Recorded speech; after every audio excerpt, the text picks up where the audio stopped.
Welcome back to my YouTube channel Rajinikanth Kannada vlogs. ಈ video ಪೂರ್ತಿ ನೋಡಿ, ಸಬ್ಸ್ಕ್ರೈಬ್ ಮಾಡಿ, ಬೆಲ್ ಐಕನ್ ಪ್ರೆಸ್ ಮಾಡಿ. ಓಂ ತ್ರಯಂಬಕಂ ಯಜಾಮಹೇ ಸುಗಂಧಿಂ ಪುಷ್ಟಿವರ್ಧನಂ ಊರ್ವಾರುಕಮಿವ ಬಂಧನಾನ್ ಮೃತ್ಯೋರ್ಮುಕ್ಷಿಯಾಮಾಮೃತಾತ್. ಎಲ್ರಿಗೂ ಶಿವರಾತ್ರಿ ಹಬ್ಬದ ಶುಭಾಶಯಗಳು. 2024 ಶಿವರಾತ್ರಿ ಹಬ್ಬದ ದಿನ ಮತ್ತು ಸಮಯ ಪಂಚಾಂಗದ ಪ್ರಕಾರ ಹೇಳೋದಾದರೆ ಶುಕ್ರವಾರ ಮಾರ್ಚ್ 8, 2024 ರಾತ್ರಿ 9:57 ಪ್ರಾರಂಭವಾಗಿ ಮಾರ್ಚ್ 9, 2024 ಸಂಜೆ 6:17 ಕೊನೆಗೊಳ್ಳುತ್ತೆ.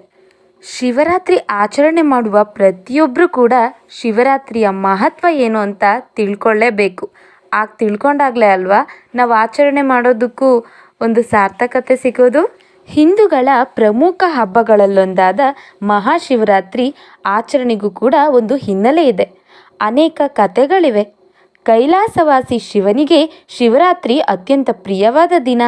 ಶಿವರಾತ್ರಿಯ ದಿನ ತನ್ನನ್ನು ಪೂಜಿಸುವ ಭಕ್ತರಿಗೆ ತಾನು ವಿಶೇಷವಾಗಿ ಅನುಗ್ರಹ ನೀಡುವುದಾಗಿ ಸ್ವತಃ ಶಿವನೇ ಪಾರ್ವತಿಗೆ ತಿಳಿಸಿದ್ದಾರೆ ಅಂತ ಶಿವಪುರಾಣದಲ್ಲಿ ಹೇಳಲಾಗಿದೆ. ಮಹಾಶಿವರಾತ್ರಿಯ ದಿನದಂದು ಬಿಲ್ವ ಪತ್ರೆಯನ್ನು ಶಿವಲಿಂಗದ ಮೇಲಿಟ್ಟು ಪೂಜಿಸಿದರೆ ಯಾಗ ಮಾಡಿದ ಫಲ ದೊರೆಯುತ್ತಂತೆ. ಹಾಗಂತ ನಮ್ಮ ಹಿರಿಯರು ಕೂಡ ಹೇಳಿದ್ದಾರೆ. ಶಿವನು ಪಾರ್ವತಿ ದೇವಿಯನ್ನು ವಿವಾಹವಾದ ದಿನ ಶಿವರಾತ್ರಿ ಅಂತ ಹೇಳಲಾಗುತ್ತೆ.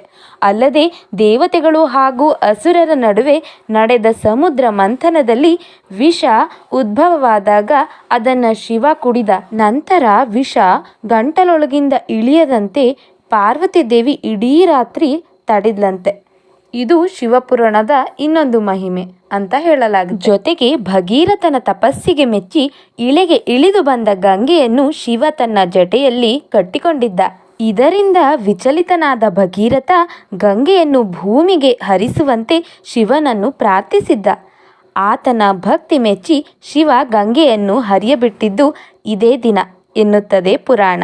ಇನ್ನು ಶಿವನ ಆದಿ ಮತ್ತು ಅಂತ್ಯ ಹುಡುಕಲು ಹೊರಟ ವಿಷ್ಣು ಹಾಗೂ ಬ್ರಹ್ಮನಿಗೆ ಶಿವರಾತ್ರಿಯಂದು ಶಿವ ಲಿಂಗರೂಪಿಯಾಗಿ ದರ್ಶನ ನೀಡಿದ ಎಂಬುದು ಪ್ರತೀತಿ ಇದೆ. ಮಾಘ ಬಹುಳ ಚತುರ್ದಶಿಯ ರಾತ್ರಿಯೇ ಶಿವ ಪಾರ್ವತಿಯನ್ನು ವರಿಸಿದ್ದನಂತೆ.